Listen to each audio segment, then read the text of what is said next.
Hello, hello, hello. Good morning. And once welcome to our Bible study. I'm sorry, Bible study. I'm wrong. Youth Sunday school. So I hope that you woke up this morning in a good and blessed mood. And just going to allow God to work on things within us and talk to us about things. And just overall, just take some time to learn some things together. Just like that's what we're here for. Uh, it's not just teaching you guys; it's teaching me as well. So be able to proceed. But let me go ahead and pray us in. So, Lord, we thank you for this gathering. We thank you for your many lessons, your many blessings. Lord, let every single word that is said on this day be fruitful and it is able to multiply and give everyone more insight, Lord. So, let these things be heard in your name, Jesus. Anything that isn't like you, we cast it down. Any technical difficulties, we cast those down as well. In your name I pray. Amen and amen. Today, the topic of today's is actually titled Judges, which kind of makes sense because the scriptures that we're going to be reading today are coming from the book of Judges. And it's going to be talking about a lot of things that took place during this time. And I mean, it can actually give you insight on what that book of the Bible stands for. It says Judges, right? So for the first one, let's see. So, and of course, you know how we do. We do some reading, then we got questions, and then doing that just so we can actually answer the questions and get an understanding. Now with this one, there are a little more questions on there than usual, so some of them I probably will skip over. Some of them might not even be said depending on what it is, right? All right, so first let me go ahead and read the scriptures. So Judges chapter 3, verse 1 through 6. All right, and that reads, these are the nations that the Lord left in the land to test the Israelites, who had not experienced the wars of Canaan. He did this to teach warfare to generations of Israelites who had no experience in battle. These are the nations, the Palestinians, those who were under the five Palestinian rulers, the Canaanites, the Sadrans, and some of these words I'm gonna probably chop up because these days they're like that. The Hivites living in the mountains of Lebanon from the Mount Belhaman to Lebohaman. These people who left test the Israelites to see whoever they could obey the commands of the Lord giving to them ancestors through Moses.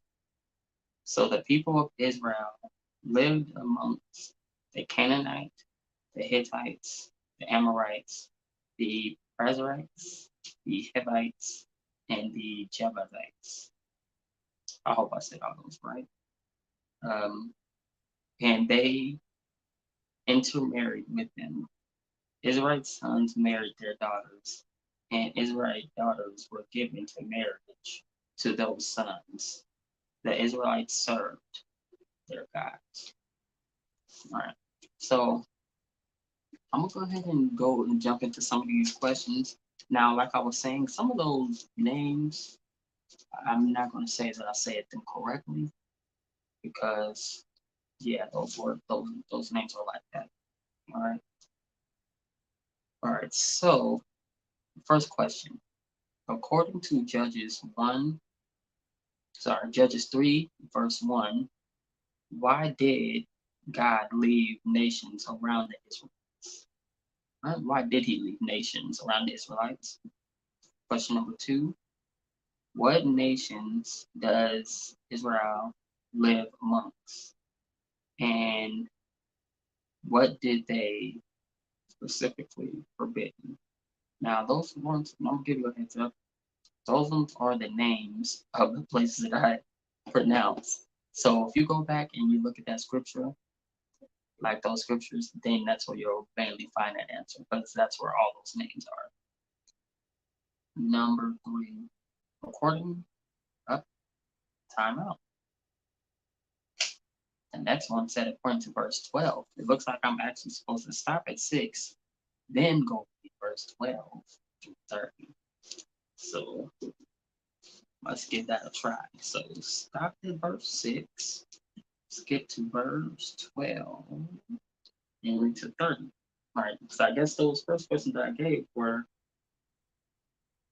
just for most. So the rest of the questions are going to come from these other verses. All right, so let's see what they say.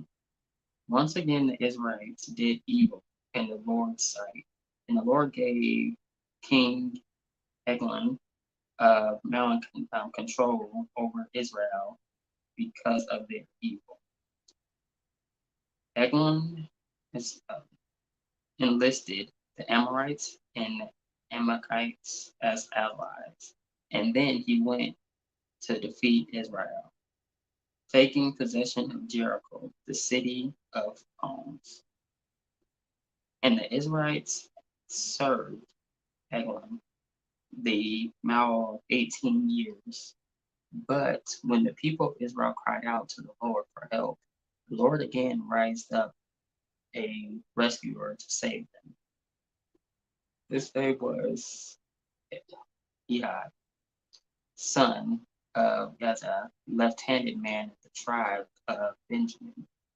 The Israelites sent Ehud to deliver their tribute money to of King Eglon. So Ehud had a double-edged dagger that was about a foot long, and he snapped it with his on his right. Okay, he strapped it on his right thigh to keep it hidden under his cloak. He brought the tribute money, who was very fat. I'm not sure what they mean by that. I'm guessing it means a lot of money. Um, After delivering the payment, he had started home to those he had helped carry the tribute.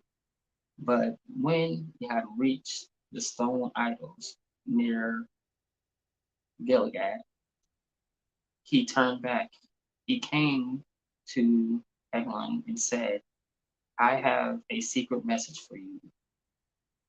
So the king commanded his servants to be quiet, and he sent them out of the room.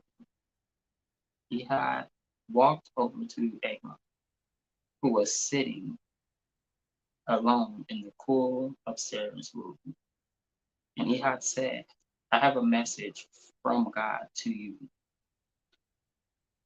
As the king arose and sat in his seat, God reached with his left hand and pulled out the dagger that was strapped to his right thigh and plunged it into the king's belly. The dagger went so deep that the handle disappeared beneath the king's back. Oh, that makes sense. They were talking about the back part earlier. So that makes sense. They were talking about the king. All right. So Ehud did not pull out the dagger, and the king's bowels emptied. Then he had closed and locked the doors of the room and escaped down the latrine. After Ehud was gone, the king's servants returned and found the doors upstairs locked. They thought he might be using the latrine in the room, so they waited. But when the king didn't come out after a long delay, they became concerned and got a key. And when they opened the door, they found their master dead on the floor. While the servants were waiting, he had escaped, passing the stone idols on his way to Sarai. And he arrived to the hill country. He had surrounded a call to arms. Then he led a hand of Israelites down from the hills. Follow me, he said, for the Lord has given you victory over your enemy. So they, the shallow crossing of the Jordan River across, preventing anyone from crossing. They attacked them and kicked about 10,000 of their strongest to be able bound warriors, and not one of them escaped. So they were conquered by Israel that day, and there was peace in the land for 80 years. Okay. You know what's going to happen? That was a lot of reading there in itself. So let me get to some of these questions and see what else. All right, so jump back in. Now we're still in question. We're still in question 3. Got it looks like there's 11 they have placed here. So according to verse 12, what does their disobedience mean? What does their disobedience mean? Or how long were they subjected to Eglon, the king of Moab? Number 5, what word in verse 15 informs us that what word in verse 15 informs us this sort of event is not new? All right, so I'm going to answer those 5 first, and then we'll go into the next. So question 1 again, according to the Judges, chapter 3, verse 1, what did why did God leave these nations around the Israelites? And that one, because I know I read a lot, that one said so he can test them. So he can test them because they have not been in that battle or having battle experience. Number 2, what nations had Israel lived amongst? And what did they do that God specifically forbids? And those nations were, let's see if I can pronounce them again, the Canaanites, the Hittites, the Amorites, the Perizzites, the Hivites, and the Jebusites. And what they did is they pretty much married across each nation when God told them not to. Number 3, according to verse 12, to what does their disobedience lead? And that leads to God's turning them over to the forbidden king. So Egon, that's where they were sent over to him because they were doing things that God told them that they weren't supposed to do. All right, and the next one, how long were they subjected to this king? Like how long was that his ruling? And that was 18 years. And now this number 5, and that's why I had to stop and read it, because it says, what word in verse 15 informs us that sort of event was not new? And I guess it was saying the word again, but the one that we read, it said some different words, but you know, a lot of Bibles are stated different ways. So this one just says that it means that the word was again. All right. All right. Next set of questions, and then we're going to actually be done here for you. All right. Number 6. Whom does God rise up in this passage that we just read? Who rised up in this passage? Who did God send?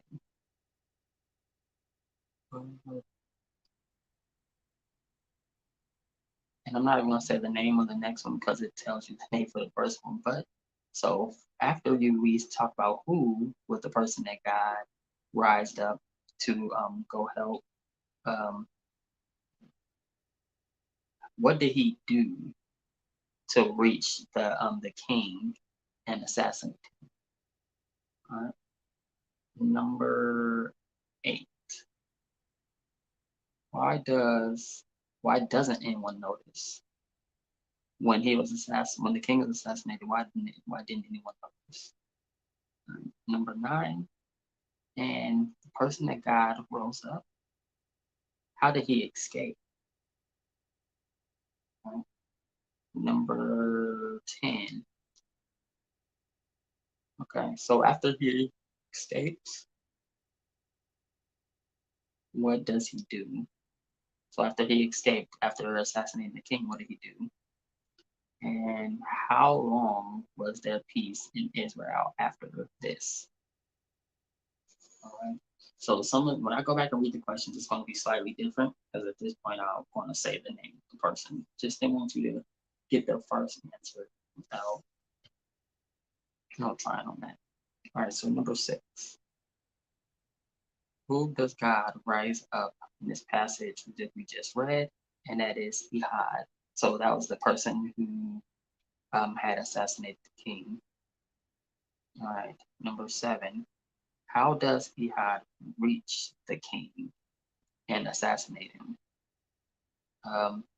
And simple, like the pastor said, he presented the king that he had a secret message. Um, he had a secret message from God for the king. And when the king was intrigued or on what he was saying, of course, um, instead of giving him that secret message, he assassinated him. Right? And the next one, number 8, why doesn't anyone notice that the king was assassinated? And the word that they used in the Bible was latrine, which technically just means bathroom. So they just assumed that the king was in the bathroom. So that's why they waited outside. And how does Ehud escape? He escaped because the servants thought that the king was using the bathroom, so they waited so long. And with them waiting that long, that gave them able to put a lot of distance in between him and the enemy. All right. Number 10, what does Ehud do?